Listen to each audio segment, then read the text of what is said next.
అప్పుడు దేవుడైన యెహోవా, ఇదిగో, మంచి చెడ్డలను ఎరుగునట్లు ఆదాము మనలో ఒకని వంటి వాడాయెను.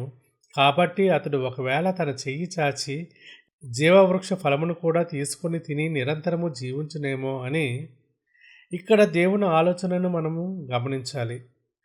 పాపంతో ఉన్న మానవుడు అదే స్థితిలో ఉండి జీవవృక్ష ఫలమును తింటే ఆ పాపపు స్థితిలోనే నిరంతరము బ్రతకవలసి వస్తుంది. అది మానవుడికి శాపంగా మారుతుంది.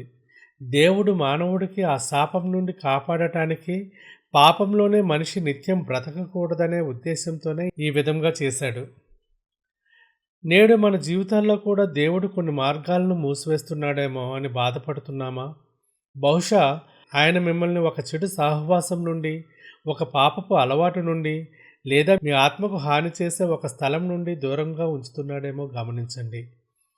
అది ఆయన శిక్ష కాదు, మీ రక్షణ కొరకు ఆయన వేస్తున్న కంచె.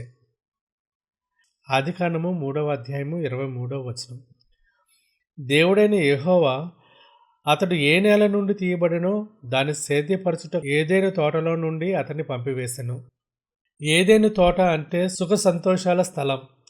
ఆ తోట నుండి బయటకు పంపబడటం అంటే దేవుని సన్నిధికి దూరంగా కష్టాల్లోకి వెళ్ళడం.